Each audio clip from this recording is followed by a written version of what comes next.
Welcome to the Deep Dive, where we take your stack of sources and pull out the most important nuggets of knowledge and insight, giving you that shortcut to being well-informed. That's the goal. Today, we're plunging into just one source, actually, but it's a really captivating one, the tale of the Wolf of the Northern Fjord. And this isn't, just another Viking saga. It's packed with these surprising contradictions, a really unique take on power, legacy. And honor, definitely. We're heading deep into the frozen north here. The source describes it so vividly. The sea bites harder than steel, the mountains like teeth of giants.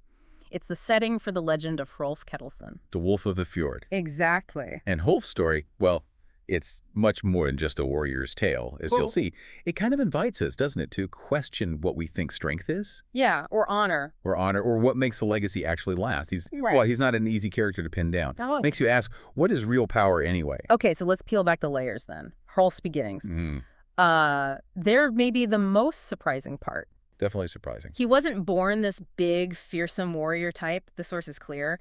As a boy, he was small and silent, actually mocked by the other sons of Jarls. Right, the chieftain's sons. He was an outsider also. Totally. Okay. But then comes this defining moment. A brutal winter. Wolves come down from the mountains desperate. Driven by hunger. And it's Hrolf, the small, silent one, who ends up facing this huge wolf alone. He kills it. With his bare hands, breaks its neck, even while the wolf is tearing into his arm. It's incredibly graphic. Wow. From that day on, he wears its pelt, draped over his shoulders, and the source says none dared call him weak after that. It's fascinating, isn't it, how that single, really brutal act just transforms him. Complete. It's not just physical, it's symbolic. The wolf persona is literally born from this moment of, well, weakness or perceived weakness. Yeah, from being mocked to being feared. Exactly. It's this raw, primal survival instinct that suddenly defines him. A total psychological shift. It really is, almost like forging a new identity in fire.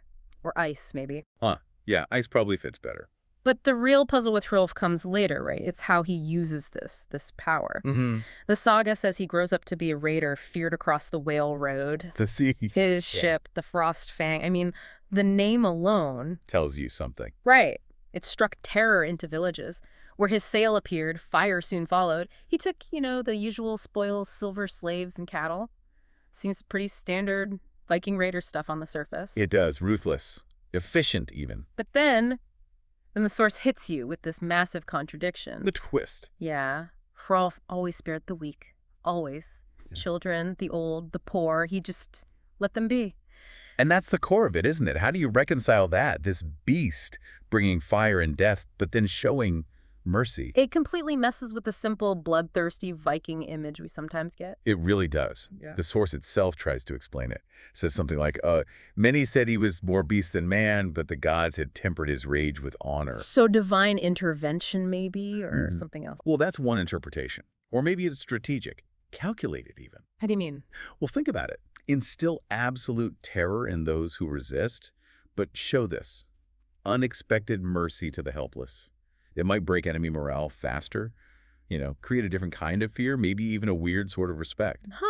That's a really interesting angle. Honor as a weapon, almost. It makes his actions seem less random, more purposeful, perhaps. It definitely adds layers to his character, and it really sets the scene for his biggest gamble. Okay, yeah, let's get to that. So the story goes, one autumn, Hrolf hears this tale about a kingdom across the Western Sea. Super powerful. Their warriors apparently never fled. Tough reputation. And they drank from cups of iron, wielded swords blessed by Christ's priests. So this new Christian power rising. A clash of worlds, basically. Totally. And their king had sworn this huge oath. No Viking would ever set foot on his land again, like drawing a line in the sand. A direct challenge. You can't just let that stand if you're Hrolf. Exactly. And Hrolf's reaction, the source says, Hrolf laughed, his wolf pelt swaying in the wind, just laughs it off. Classic Hrolf, sounds like. And then he says, if no Viking may set foot there, then I shall set both my feet and my banner. Just pure audacity. See, this is more than just about gold or slaves now, isn't it? It's different, yeah. It's about reputation. Yeah. It's about challenging the unchallengeable. It's Hrolf basically saying, my legend is bigger than your god, bigger than your kingdom. Proving a point on a massive scale. Precisely. Solidifying his saga against this whole new world order that's emerging. It's not just raiding, it's legacy building. Okay, so he sets off, takes 80 men, a big force. But the sea, as always, has other ideas. A massive storm hits. Half the fleet is just gone, shattered. 40 men left Yeah. against a whole kingdom. Yeah. But the saga stresses Hrolf's Frostfang cut through the waves as if guided by the hand of Tyr himself. Tyr, the god of war, justice, honor. That's significant. It feels like destiny is on his side, despite the losses. They finally land third night, and the battle is, well, brutal. As you'd expect. The king's warriors, shield wall locked tight, singing their prayers. Very disciplined. The Christian warriors? But Hrolf, he just leapt into their wall like a wolf into sheep, smashed it apart with his axe. Skull Splitter. Again, the names. Skull Splitter. Yeah. Subtle. Yeah. The sand turns red as dawn. It's a slaughter. And then, the main event. Hrolf versus the king. The duel. They fight all day, sunrise to sunset, both bleeding, exhausted. It sounds epic. Grueling. Finally, the king can't take anymore. He throws down his sword, and he says this line, it's chilling. You are no man. You are the wolf Odin loosed upon us. Wow. Okay, that's huge. Calling him the wolf sent by Odin, the Allfather himself. It's like admitting defeat on a cosmic level, right? Absolutely. It's not just you beat me. It's you are a force of nature, a mythological event. Yeah. That's incredible recognition. And Hrolf's response? What does he say? Nothing. Total silence. The saga says, the beast within him had no need for words. He just strikes once. The king falls. End of story. That silence. Yeah. It just amplifies the whole wolf persona, doesn't it? No boasting, no speech, just the act. Pure primal victory. He really embodies that wolf he killed way back when. He is the wolf now. But here, right after this massive mythic victory, this is where the story just goes off the rails in the best way. Right. What do you expect a Viking conqueror to do? Take the throne, loot the treasure. Claim the kingdom. Yeah. Take the spoils. That's the whole point, usually. Not Hrolf. He tells his men to gather the treasure, they pile it up. Then he orders them to burn his own ship, the Frostfang. What? Burn his own ship and the treasure? Burns the ship, leaves the treasure right there on the beach, just walks away from it all. No way. Why? His men are furious, obviously. They cried out in anger. They fought and bled for this. I mean, you can understand why they'd be upset. Totally. But Hrolf gives them his philosophy in this one killer line. He says, silver fades, thrones fall, but the song of the wolf never dies. Ah. Okay, so it's about the story, the legend. Exactly. That's the real prize for him. Not gold, not power, but the eternal saga. It's incredibly unconventional. Yeah. He's rejecting the very things most people fight for. Completely. And then he just vanishes. Oh, yeah. Vanished into the fjords. Nobody knows where he went. Wow. The legend grows, of course. Some say his spirit still prowls the mountains, a great white wolf howling whenever a storm is near. So he becomes pure myth. Pure myth, and the final line from the skalds, the poets who told these tales. It's haunting. Fear the wolf who wears no chains, for his saga belongs to eternity. The wolf who wears no chains.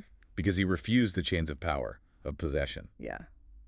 He chose freedom, maybe? The freedom of legend over the burden of rule. By burning the ship, leaving the treasure, rejecting the throne, he makes his story immortal in a way that ruling never could have. Kingdoms fall, like he said. But that story, that's hard to kill. So we've journeyed deep into the single source, the saga of Hrolf Ketilsson, the Wolf of the Fjord, a warrior who's just full of these paradoxes, right? Brutal savagery, but then honor. A conqueror who, in the end, rejects conquest itself. Chooses the legend over the reality, almost. Yeah.